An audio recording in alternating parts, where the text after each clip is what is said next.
Hello friends, how are you. आप लोग कैसे हैं। आज इसी क्लास में हम शुरू करते हैं bond enthalpy. What is bond enthalpy? No, bond enthalpy which is very much used in the case of formation of bond और breaking of bond in physical chemistry. You should know this is a very fundamental concept, no? So before going to know about bond enthalpy, first we have to remember one thing, that formation of any bond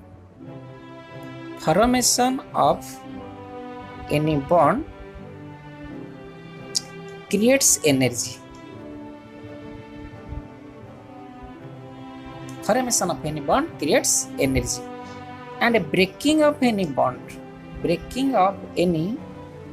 bond needs some energy. समझ गए?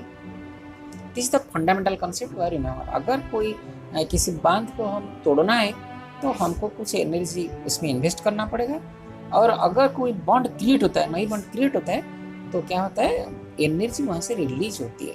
कैसे ये बात कैसे आप समझ लेते हैं? ठीक है, मान लीजिए आपको बात बता रहा हूँ, आप अकेले हो ना, यू आर अलोन, तो आपके पास जितना साहस होगा, आप दो और एक बच्चा के साथ दोस्त हो जाते हो आप, तो आपका साहस बढ़ जाएगा, नहीं बढ़ जाएगा? समझिए आप अकेले जा रहे रास्ते में, एक भालू आपके सामने आ गया, ठीक है ना, आपको जितना डर लगेगा, अगर आपके साथ वो दोस्त है और आप दोनों दोस्त होकर जा रहे हो, तो आपको डर उतना लगेगा क्या?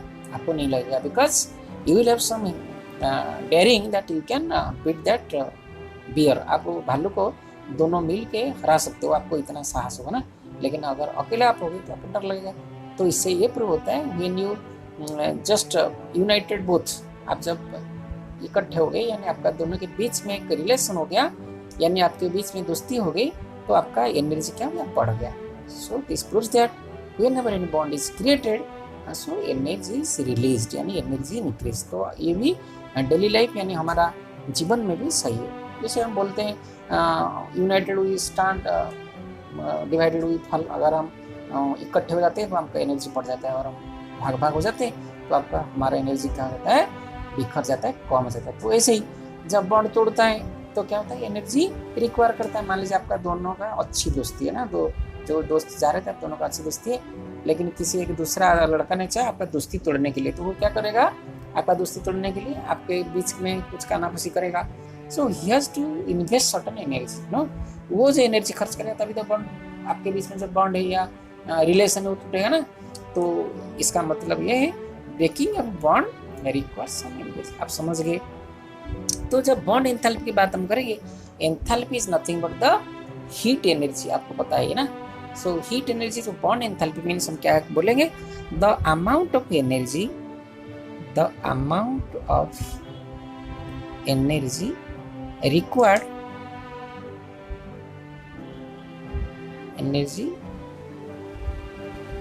required to break 1 mole of bonds so as to get neutral gaseous atom। इसका मतलब क्या है? अगर हम 1 मोल बॉन्ड्स लेते हैं, 1 mole bond means what do you mean by 1 mole? 1 mole is equal to Avogadro number, that is 6.023 into 10.23 number of bonds. अगर हम इतने बॉन्ड्स लेते हैं और वो सभी का सारे बॉन्ड को हम तोड़ते हैं या ब्रेक करते हैं, तो how much amount of energy is required, जितने एनर्जी जरूरत होगा उसको बोलते हैं क्या? Bond enthalpy. फिर तोड़ेंगे, क्या करेंगे ना, उनको गैसेस एटम में कन्वर्ट, तभी तो जब गैसेस एटम में कन्वर्ट होगा तभी तो तोड़ेगा ना।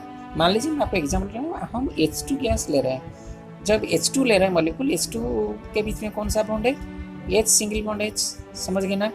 ये H सिंगल बॉन्ड H, ये H2 मॉलिक्यूल को हम तोड़ के अगर हाइड्रोजन एटम में कन्वर्ट करना चाहते हैं, हाइड्रोजन एटम में, यानी न्यूट्रल गैसेस एटम, ये उसके पास घूमता रहेगा, अपने आप एटम घूमता रहेगा, तो क्या होगा? ये बॉन्ड को तोड़ना पड़ेगा। ये बॉन्ड को तोड़ने के लिए हमको इतना नंबर ऑफ बॉन्ड तोड़ना है, तो इतना नंबर हम कितना मॉलिक्यूल्स लेंगे? 6.10 मॉलिक्यूल्स लेंगे, इतना नंबर ही बॉन्ड उसमें होगा। उसको तोड़ने के लिए how much amount of energy required, that is known as bond enthalpy, और we can call it as the bond dissociation enthalpy. क्या कर सकते हैं? Bond dissociation enthalpy. आप समझ गए, यानी हम बॉन्ड को डिसोसिएट कर दिया, यानी तोड़ दिए, समझ गए। अभी मान लीजिए ये हो गया होमो एटॉमिक है ना, हम अगर हेटेरो एटॉमिक लेंगे, हेटेरो एटॉम की बात करेंगे, मान लीजिए मीथेन गैस की बात कर रहे हैं, तो मीथेन गैस क्या होगा, CH यानी 4 सिंगल बॉन्ड है ना, तो ये CH4 का कितना होगा फिर बॉन्ड एंथैल्पी, ये तो 4 है, तो इसमें क्या कितना मॉलिक्यूल में लेंगे तो 6.1023 बॉन्ड्स होगा, तो इतना मॉलिक्यूल लेंगे डिवाइड बाई 4, उतना ही मॉलिक्यूल लेंगे तो उतना ही बॉन्ड्स होगा, यानी और इतना ही नंबर ऑफ, यानी 1 मोल CH4 नहीं ले सकते, अगर 1 मोल CH4 लेंगे तो डिवाइड बाई 4 करना पड़ेगा, है ना।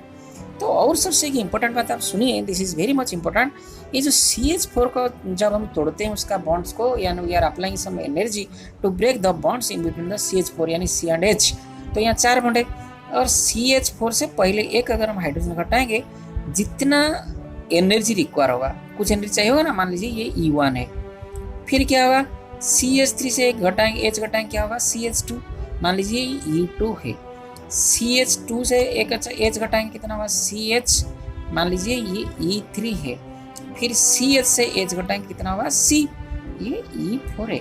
ये जो E1 E2 E3 E4 ये चारों बराबर नहीं हो सकते, यहाँ नहीं हो सकते, कोई किसके साथ बराबर हो सकता है, लेकिन ये बराबर होने का सवाल नहीं, दिस इज मच इंपॉर्टेंट।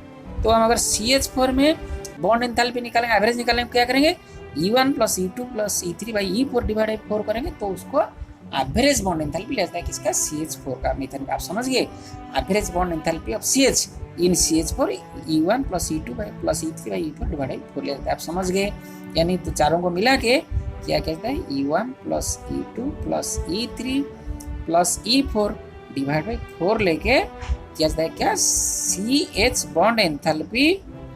आप समझ गए ना, समझे नहीं, इन CH4, आप समझ गए, तो ये निकालते हैं। अभी ये देखा गया है, ये जो CH4 CH का बॉन्ड एंथैल्पी कितना होता है ना, पहले वाला निकालने के लिए 104 किलो कैलोरी की जरूरत होता है, दूसरे का 106 किलो कैलोरी, तीसरे का भी 16 किलो जरा, लेकिन चौथा जब जाता है सिर्फ 81 किलो कैलोरी जूल जरूरत पड़ती है।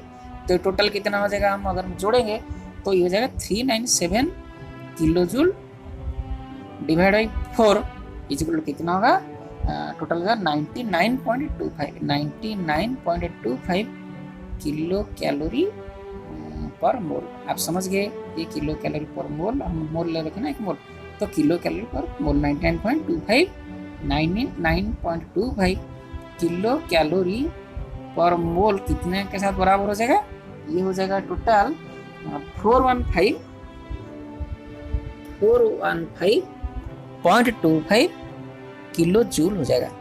आप समझ गए, तो this is the average bond enthalpy of CH bond in methane, क्योंकि हम उसको ही लेते हैं, क्योंकि जो CH4 का होता है ना, यहाँ 4 बॉन्ड होते हैं, अगर हम बोलेंगे ये CH3 CH4 H घटाने के लिए जितना बॉन्ड जितना एनर्जी चाहिए, इसमें उतना, ये गलत है, ये चारों का अलग अलग होता है, ये सीधा सा बात है। CH4 है, उसे H घटाएंगे, यानी वो 4 हाइड्रोजन के साथ 1 घटाएंगे, जितना एनर्जी खर्च होगा, और 3 हाइड्रोजन घटाएंगे तो उतना होगा। मान लीजिए 4 आदमी खड़े, बिल्कुल पकड़ के अपने आप खड़े, हम एक आदमी खींचेंगे, उसके जितना ना उस टाइम एनर्जी खर्च होगा। मान लीजिए 3 आदमी खड़े, हम और एक आदमी को हटाएंगे, energy will be that will be energy क्या हो जाएगा, एनर्जी डिफरेंट हो जाएगा ना।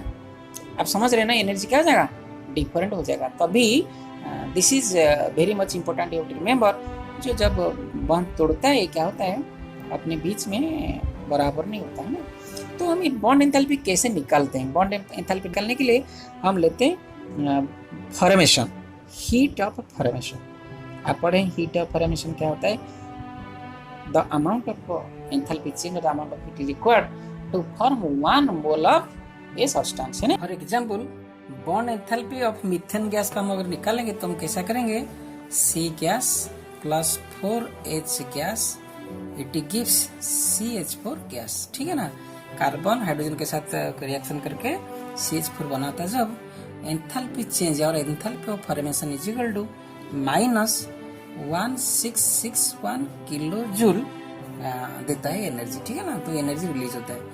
तो CH4 फॉर्मेशन के लिए -1661 किलो जूल जब होता है, तो हम अगर इसका क्या निकालेंगे ना, हम बॉन्ड एंथैल्पी निकालेंगे, ठीक है ना। हम जानते हैं methane structure is like this, so here 4 CH bond is there. So to determine or to calculate the CH bond enthalpy, we have to divide -161 divided 4, because here 4 CH bond is there, 4 CH bond is there. So divided by 4 is equal to, it will be equal to, that is 415.25 kilo joule. हमने अभी जो किया था उधर भी यही निकला था 415.25 किलो जूल। आप समझ गए, जो हम मिलाया था CH plus E1 plus E2 plus E3 plus E4 करके निकला था, उसका ही वैल्यू निकला था कितना, 414.25 किलो जूल। यहाँ भी वही निकला, तो आप समझ गए ना। तो फॉर हीट ऑफ फॉर्मेशन और enthalpy of formation is used to determine the bond enthalpy और bond energy of any compound, right. ठीक है, अगर आपको एक क्लास अच्छा लगा तो बाकी आप समझ गए व्हाट इज बॉन्ड एंथैल्पी, तो वीडियो को जरूर शेयर करना। बस ये सीधी सी बात है, आप समझ लेना बॉन्ड एंथैल्पी क्या है। जितना एनर्जी चाहिए होता है एक मोल बॉन्ड को ब्रेक करने के लिए, और उनमें जो कॉन्स्टिट्यूएंट एटम होता है उनको अपने एटम के पोजीशन पे ले जाने के लिए, मॉलिक्यूल नहीं एटम के पोजीशन पे ले जाने के लिए, एक मोल बॉन्ड तोड़ने के लिए how much energy is required, that is known as bond enthalpy. ठीक है ना। अगर आपको अच्छा लगता है, आप समझ गए बाकी कॉन्सेप्ट क्या है बॉन्ड एनर्जी के पीछे, तो आप इस वीडियो को जरूर शेयर करना, अपने दोस्तों को बताना। और आप जानते हैं मैं ईश्वर चंद्र नायक, आपका friend, philosopher and guide, the teacher. ठीक है, थैंक यू।